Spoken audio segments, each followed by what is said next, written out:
many of you all have heard about Corrie Ten Boom? Okay, she's a pretty amazing lady. And there's been a lot said about her. She was a Holocaust survivor, and she is also a renowned Christian leader. She's known for her teachings on Christ and also mostly on forgiveness. If you go on the website and type in her name for quotes, you'll get a ton of them. And there's some really good quotes by Corie. So let's go ahead and get started. Corie was born in Haarlem, and that's how you pronounce it, Haarlem, Netherlands. All these words I'm going to run through with you on this are not easy because some are in German. Do we have any Germans in here that could help me out? Nobody can speak German? Okay, well, we'll do the best we can. But she was born on April 15th, 1892. She's the youngest of 4 children. She moved to Placentia, California, and on her birthday in 1983, at the age of 91, she passed into heaven's gates. Now, according to Jewish custom, celebrating the same day for birth and death is a unique sign for a very special individual. So, what are the chances of being born on and dying on the same day? I saw this and I got really curious about it. I was like, how often does this happen? Does anyone know of anyone, a relative, a friend, who has been born and has died on the same day? Okay, 1. Okay, all right. So it's rare. You can see on that. And I was just trying to figure out when I put this together. That's the equation. That's it. So any smart people, scientists here in the room that maybe can figure this out or read? I'm not going to call on you. But I don't understand this. I don't expect you to. So I went to some other websites and I found a couple of more that actually agree with each other. I found that depends on what website you go to for research, you're going to get a different answer almost every time, or one similar to the one you're looking at. So there was a study by Swiss researchers that generated a statistic that you're 14% more likely to die on your birthday than any other day of the year. Time magazine also had an article about a study published in the journals of Annals of Epidemiology, and they found that people over 60 were 14% more likely to die on their birthdays than any other day. So if you all, like me, have a birthday this month, you got a 14% chance. So there are some famous people that this has happened to. Renaissance painter Raphael, he died on his birthday. Shakespeare, Merle Haggard, and also Ingrid Bergman. And there was a list I found of famous people that this happened to. Okay. This is Corrie Ten Boom's family. They didn't label who is who, so I kind of went by what Corie looks like, and I think that's standing next to her father. The man with the beard and the woman below him is the mother and father. That's her brother, Willem, on the to the left of the father, and to the right, I believe, is Corie and her sister Betsy, and the woman on the far right is Nolly. Willem and the 2 sisters, Nolly and Betsy, also had a brother, but the brother, who was named Hendrik John, he died in infancy. So there was actually 5, but 4 remained throughout Corie's story. Now, Corie became a active believer. She came to Christ at the age of 5 in the Dutch Reformed Church. And the prayers of the Ten Boom family regularly included intercession, prayers for peace, for Jerusalem, and they really had a particular love for the Jewish people. Betsy and Corie, who were the closest of the family, started several clubs for the young people, always including a Bible message and an explanation on how to become a Christian. So they led a lot of young people to Christ. Corie's grandfather, Willem, established a watchmaker's shop in 1837 in Haarlem, Holland.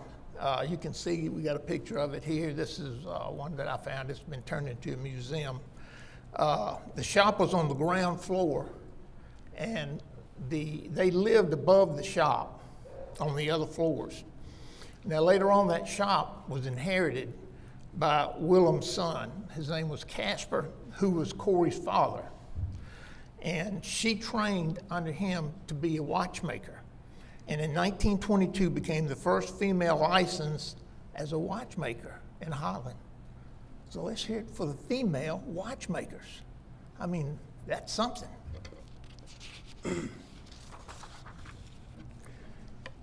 In May 1940, the Nazis invaded the Netherlands, and at the age of 48, in the midst of the reality of those suffering great persecution, Corie decided that she had to do something to help them.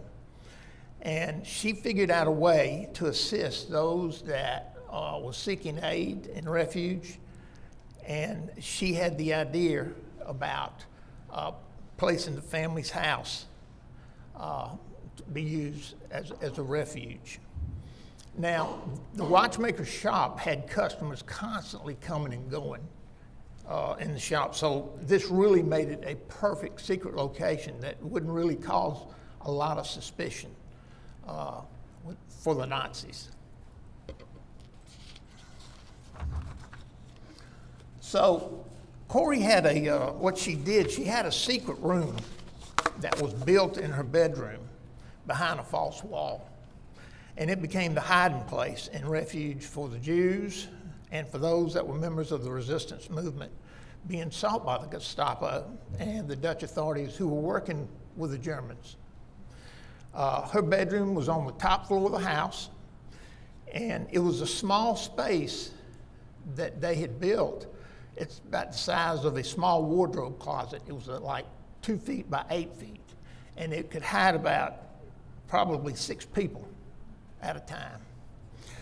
And there was a buzzer in the house that was on the ground floor. So when the secret police or the Nazis would come through doing their security sweeps, somebody would push the button, warn the people at the top floor, and they had like a little over a minute to get into that room and hide until everything was all clear. And they would give them an all clear after the Nazis left. They felt like it was safe. Now, the way they did this, of course, this would cause suspicion carrying more than bricks into the watchmaker's shop. And the way they did this was that some Dutch resistant members that Corie and her family worked with carried grandfather clocks into the watch shop. And in the body of these big grandfather clocks, the cases, they would hide these bricks and mortar and when they bring them in. And they would have to take them up to the bedroom, and that's where they built the wall upstairs. Well, Corie, being as big-hearted as she was, she had helped a lot of people in the past. People would come to her and want money, looking for aid or refuge, and she would help them.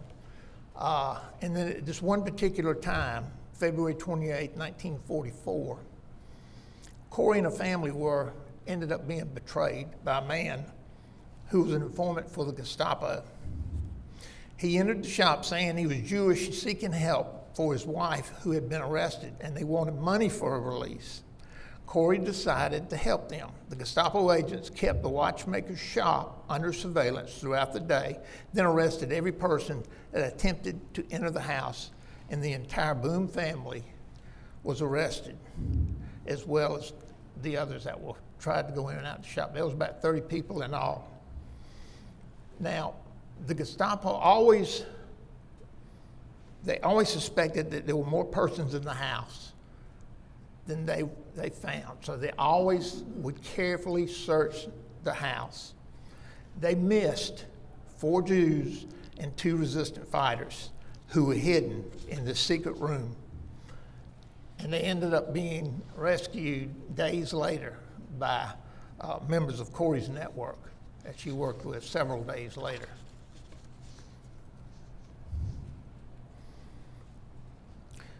All of Corrie's family was arrested and imprisoned, and Corrie and her sister were sent to an all-women's concentration camp called Ravensbrück in Brandenburg, Germany. Her father was sent to that prison. That's the one I couldn't get a hang of, because you really got to have a certain way to say that. But her father was sent there, and he was 84 years old, and they told him that he could be sentenced to death for saving the Jews. And his response was, "It would be an honor to give my life for God's chosen people." Well, her father ended up dying 10 days later after being transferred over to this prison. And Corrie's brother, Willem, was a Dutch Reformed minister at the time. And he was released along with Nolly.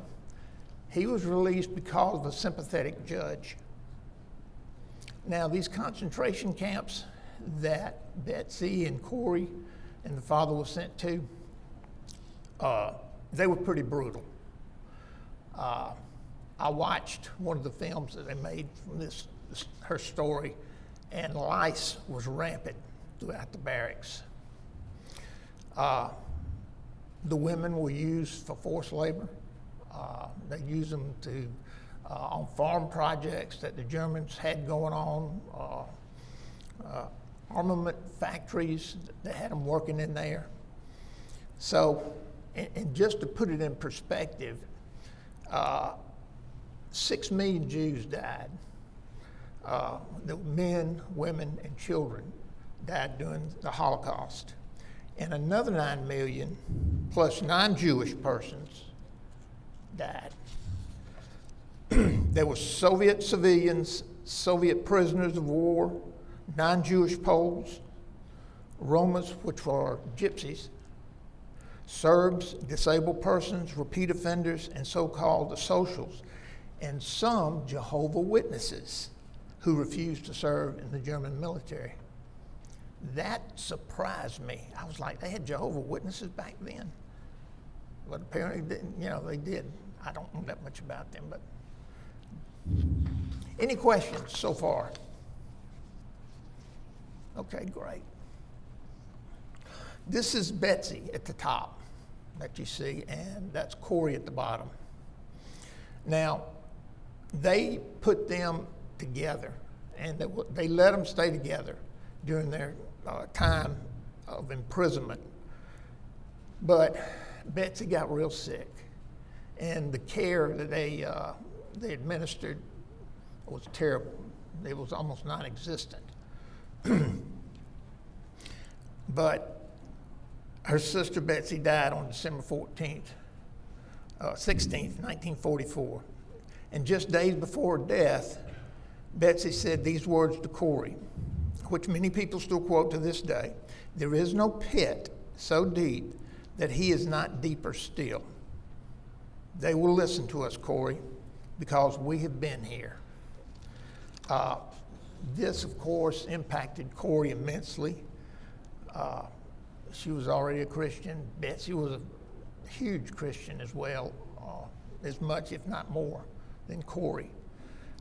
But Corrie turned to God even more as she went through this grieving process about her sister.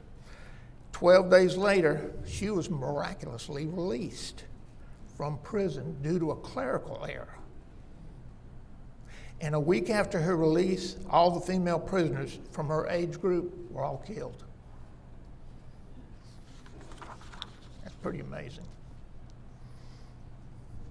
So during their time that they were in the concentration camps, after long, hard days of work, Corie and her sister Betsy held worship services in the barracks. They used this Dutch Bible that they had snuck in. Somebody had snuck one in, and it was a small Bible, but Corie could read it, and Corie could speak many different languages.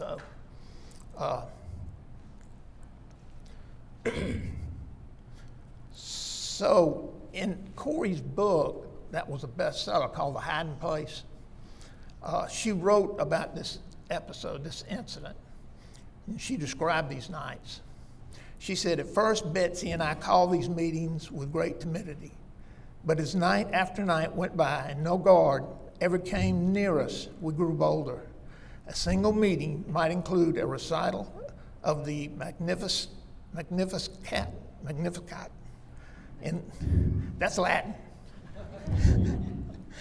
by a group of Roman Catholics, and whispered a hymn by some Lutherans, and a sotto voce, I got that one down. Where's Sarah?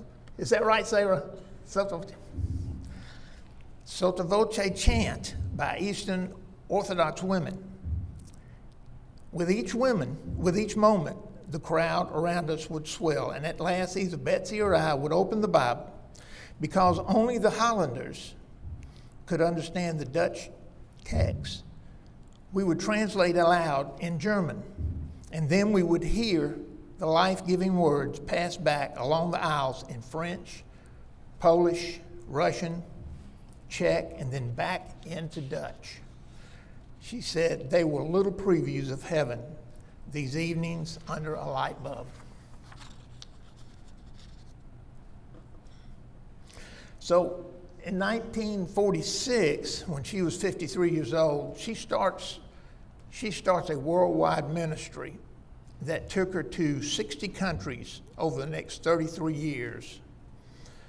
And she gave her opportunity of her experiences and shared God's love, God's word and hope with many people. Who does that remind you of? It went out all these countries and shared God's word to them. Who? That's right. Well, she also wrote many books. As I mentioned, in 1971, her best-selling book, The Hiding Place, was made into a movie. And it was made into a movie by Worldwide Pictures, who I found somewhere that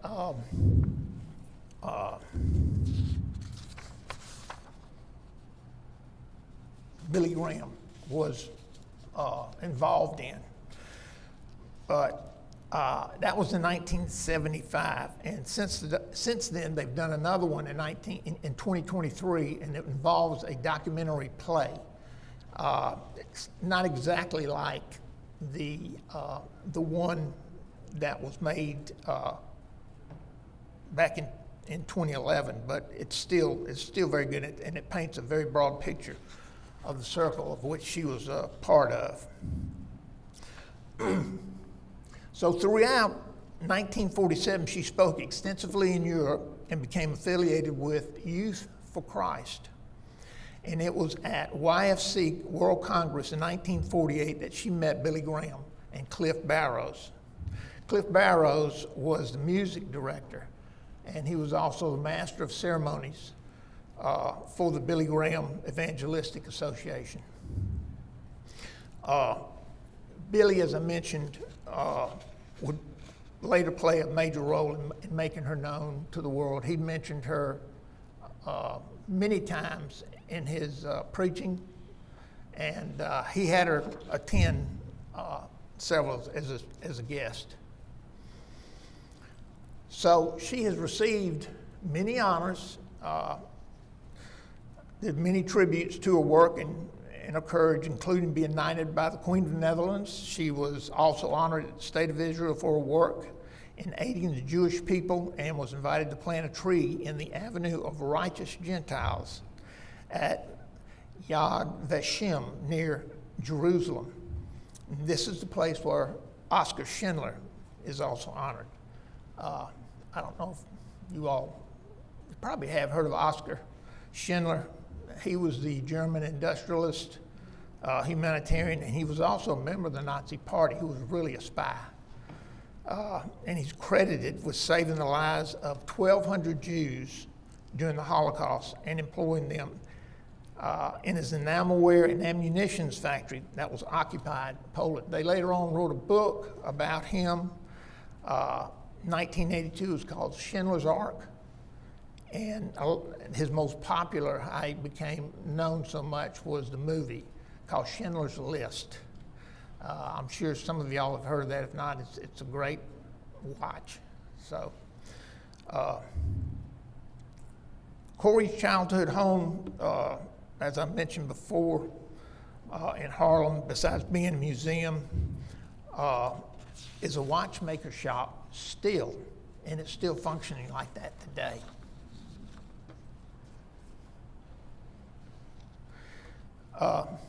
Much of Corrie's writing surrounded themes of love and forgiveness. She walked these qualities as well as talking about these qualities in a very powerful way. So she tells this story in her book, The Hiding Place. It was at a church service in Munich that I saw him, a former SS man who had stood guard at the shower room at the door in the processing center at Ravensbrück.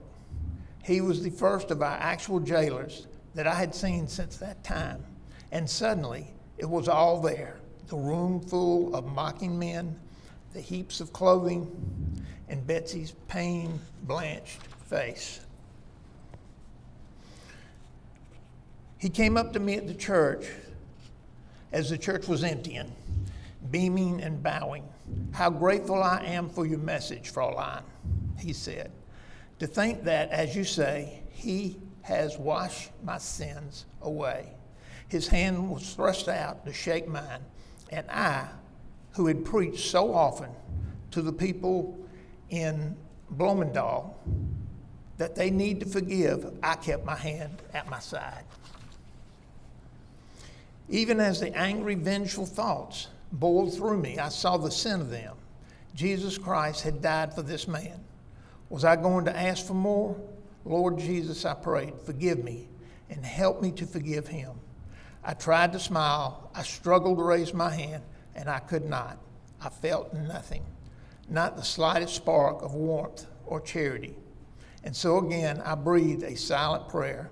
Jesus, I prayed, I cannot forgive him. Give me your forgiveness.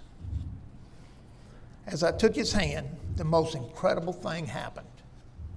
From my shoulder along my arm through my hand, a current seemed to pass from me to him, while into my heart sprang a love for this stranger that almost overwhelmed me. And so I discovered that it is not on our forgiveness any more than on our goodness that the world's healing hinges, but on his. When he tells us to love our enemies, he gives, along with this command, the love himself.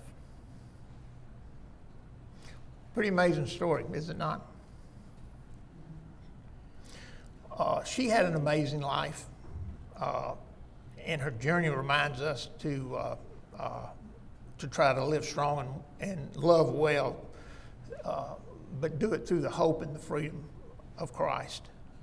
So we just need to press into that rich wisdom, moving forward with the same forgiving and inspiring spirit that typified Corrie's courageous soul. And these are the honors. I've already mentioned some of them. There was a ton of them that I ran across. This is where she was honored by the Yad Vashem Remembrance Authority. She was also knighted by Queen Juliana, who is the Queen of the Netherlands, in recognition for her work during the war. The Ten Boom Museum in Harlem is dedicated to her and her family. And in the King's College in New York named a new women's house in her honor. And they're more honors that go on and on about Corrie.